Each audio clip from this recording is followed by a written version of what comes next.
Hello，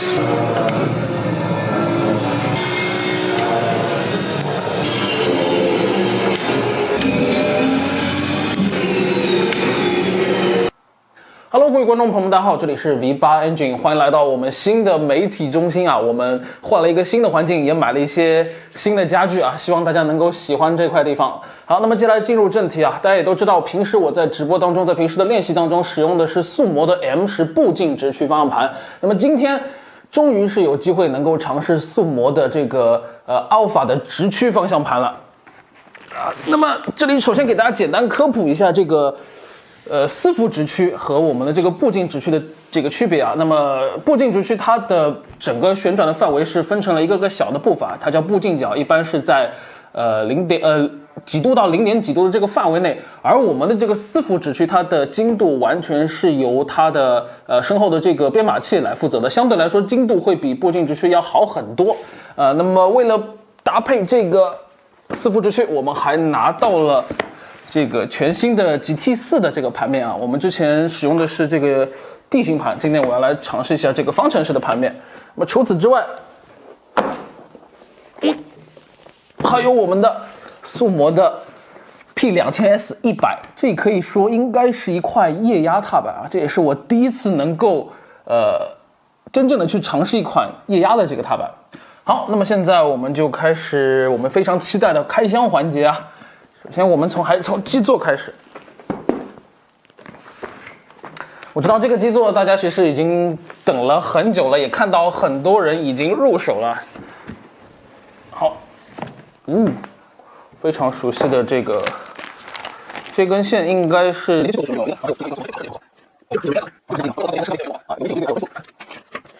非常厚实的海绵。好，这里就是箱子内的所有内容啊，当心它不会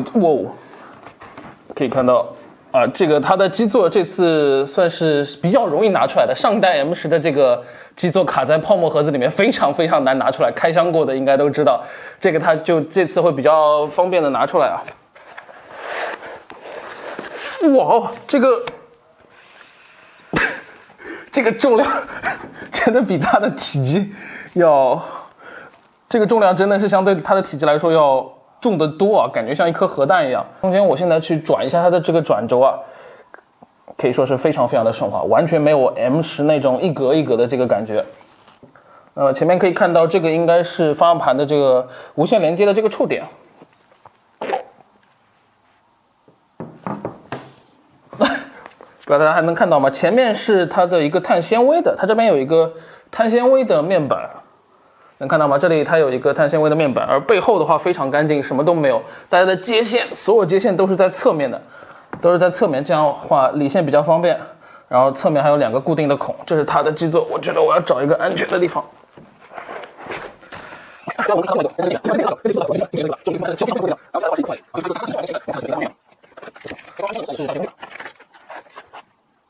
接下来把它放到一边。好，那么接下来好的基座要搭配一个好的盘面啊。Simagic 的 GT4 盘面，虽然它叫 GT4， 但它是一个方程式的盘面。那么一些基本的信息，它的直径、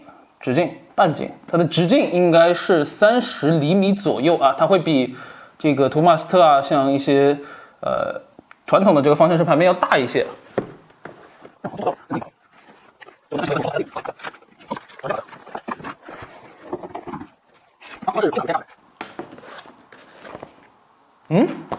哇，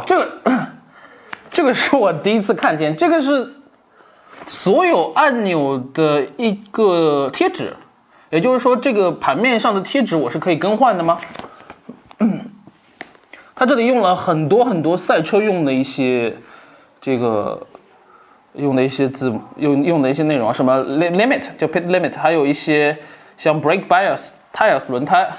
还有增加减少 box 什么的 LCD 啊之类的，这些都是赛车用语啊，这些都是赛车用语的一些简写，能够贴在方向盘上。这个是我第一次看到的。好，接下来终于是拿到这个我们的盘面了啊！这个盘面上手之后，发现它的这个重量真的比我之前使用的速磨的GT1 的盘面，就是那个低星盘要更加的轻啊。轻是一件好事，它会消耗更少的这个电机上面的电机产生的这些反馈力，那么整体它可以看到它现在上面是没有任何贴纸的，非常非常的干净啊。之后就靠大家等会儿用这张贴纸如何来去这个 DIY 去贴出你适合你自己的这个风格了。那么它的两边的这个握把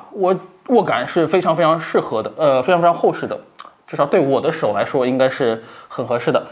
那么可以看到正面它的按钮确实比之前要多了啊。之前的 M10的 GT1 盘面对我来说按钮太少了，尤其是像跑这个 F1 2020啊，或者说一些比较现代的赛车，它的按钮就比较的不够用。这里还多了几个应该是多项的。这里有两个多项的开关啊，这个可以解决一些菜单上的导航，你就没必要再去拿你的键盘去控制这个游戏的菜单了。接下来我们来看一下它的背面啊，背面两块拨片。先说一下这个拨片的感受和我手里的这款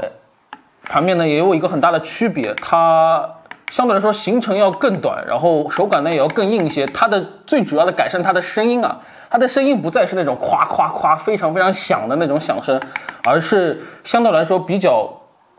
沉闷的那种声音啊，感觉质感很不错。行程呢也短了一些，更加像啊，我觉得更加上次我有摸过一台这个 Radical 的 GT3 的这个拨片，感觉更像真车。那么背面的话还是它的这个快拆，它的快拆好像是已经取消了上面需要按下去的那个按钮，现在好像只需要往后拉就可以直接把盘面给拆下来了。那么这款是不带这个双离合拨片的哦。还有一个改进就是大家可以仔细看一下这边，不知道能不能看到它的原本盘面正上方的这个拨档开关，就是说进入调试模式啊，进入双离合模式等等的这个开关是放到了背面，这样就更不容易在你激烈驾驶的时候不小心按倒。好，那么这就是我们盘面的所有内容。好，今天我们的3件套都齐了啊。接下来我们看到的是速磨的这款液压踏板。那么现在我们来打开看一下啊。哎呦，接下来我们首先看到的是一块砧板，不，它不是砧板，它是一款铝制的一个固定板啊，它是用根据上面的这个孔位，它可以用来固定以及调整你踏板的这个位置。那么至少我拿在手上，可以看它的这个加工的精度真的非常非常的不错啊，也做得非常非常完美，没有什么毛刺啊，工艺非常不错。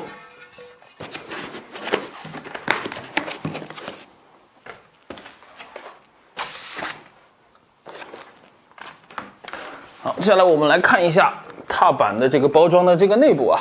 哇，真的太大了。那么接下来我要找一下哪个是油门踏板，我还不知道哪个是油门踏板。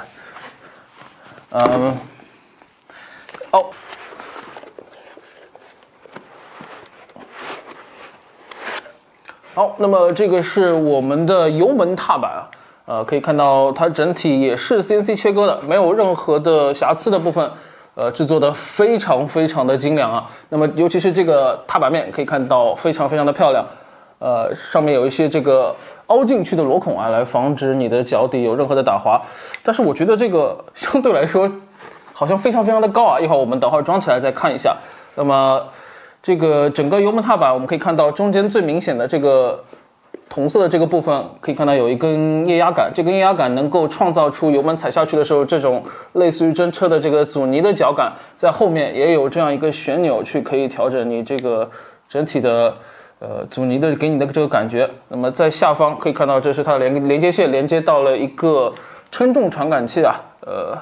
那么要调整这块踏板的脚感，除了这个阻尼感之外，在这边可以看到有几个孔位来供你调整它的这样一个踏板下去的这个角度，来调整它的力度。还有这边应该也有一个旋钮可以调整它的这样一个行程啊。好，那么这就是我们的油门踏板。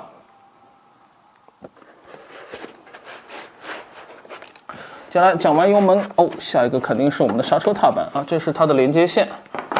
这个刹车踏板我们外观部分就不多说了，我们从外观上来看一下它的工作原理啊。首先我们踩下这个踏板之后，它会把这个油壶当中的油推到我们的这个部分，然后这些液体了，然后再去挤压的我们看到的这个弹簧的部分，最终传到我们可以看到这边有一个圆形的称重传感器，然后传到我们的电脑当中，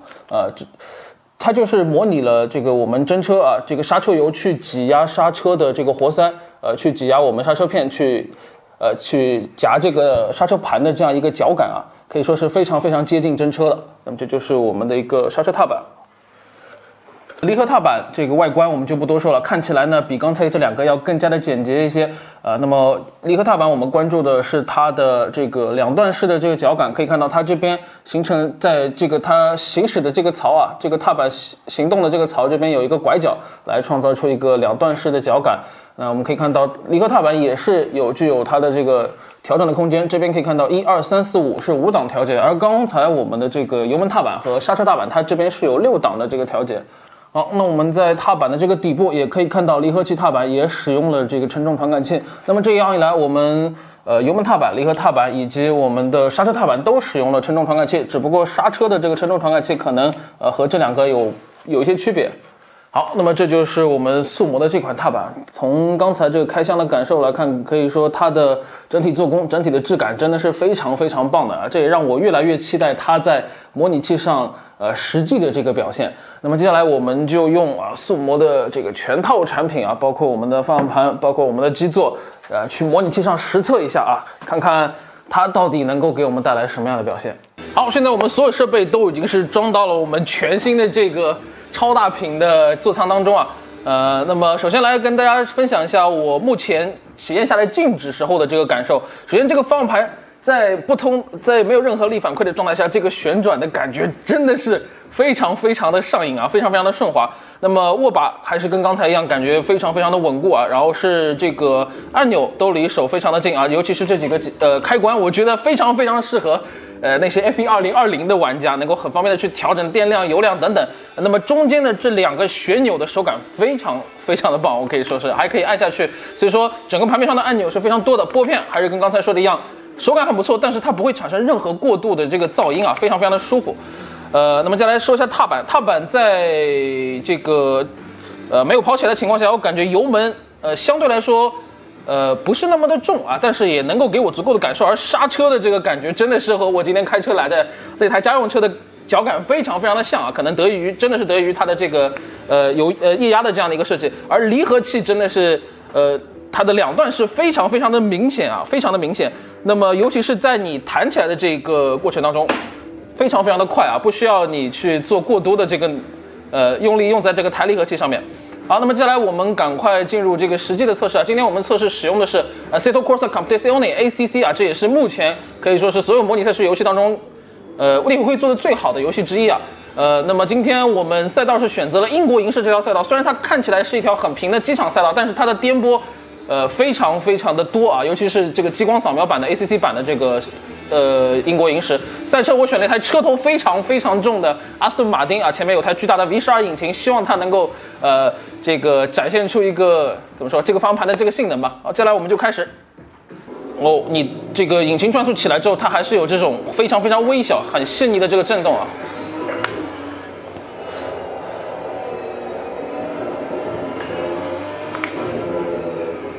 好，跑起来在这几个低速弯当中啊，我觉得打盘下来跟 M10 最大的一个区别就是，你在这个低速弯当中，原本的 M10 由于它是个步进电机，你在低速转动这个方向盘的时候，尤其是你在弯中抵抗这个车的转向力的时候，静止的时候，你会明显的感觉到有一个方向盘微微的这个震动，这是步进电机的它的一个共振。换了4副电机之后就完全没有这个问题了。接下来我们来到这几个高速弯再来试一下。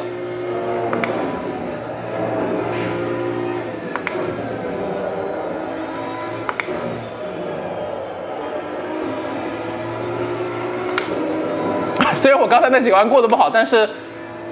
明显感觉到这个跑起来之后，它的整体感觉还是要比 M10 细腻一点的。虽然我之前一直说 M10 的所谓的这个步进电机造成的这种一格一格的感觉不影响你驾驶，不影响你驾驶的性能，但实际上跑起来之后，它的区别就像是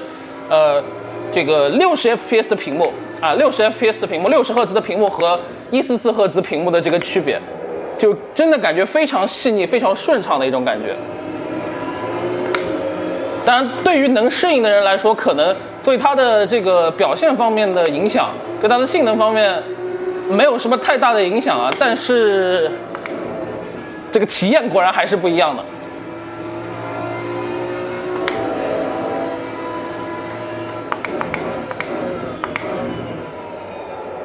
当然，就像这个高刷新率的这个显示器一样啊，它的这个更高的这个帧率吧，它更高的这个反应的这个速度啊，也许能够让你更早的感受到这个车的这个动态，但应该不会有那么大的差别。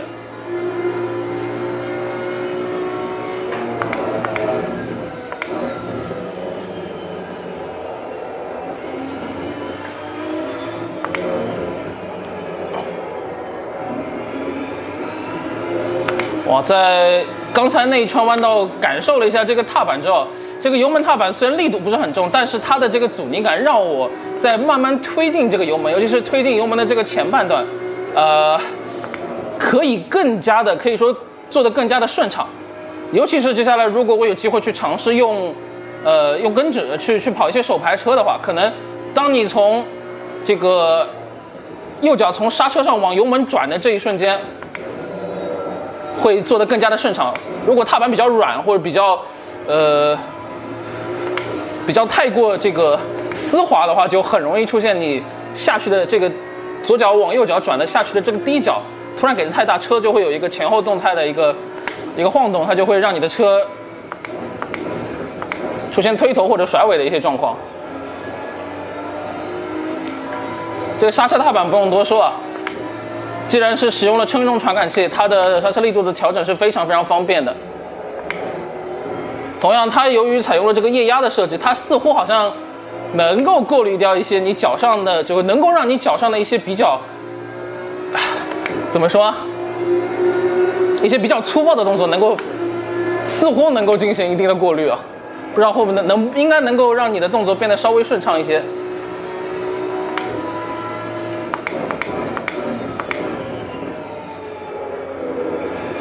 这个离合的脚感，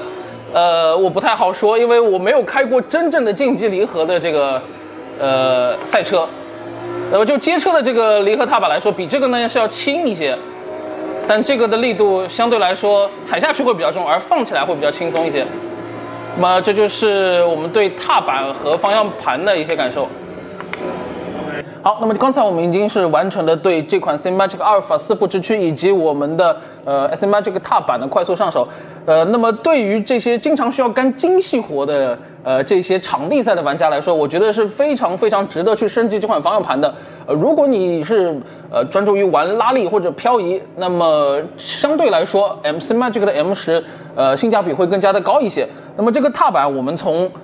今天的开箱到现在的使用为止，给我的感觉就是两个字：高档。非常高档的外观，非常高档的配置，非常高档的这个脚感。那么如果有时间的话，我真的还想再多体验体验这款踏板。可以说是我体验过的脚感可以说是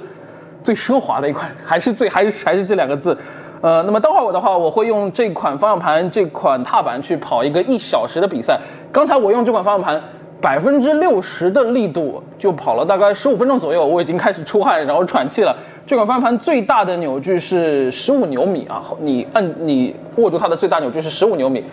所以说它的潜力还是非常非常大的，但它也不会大到说你无法控制。这个它也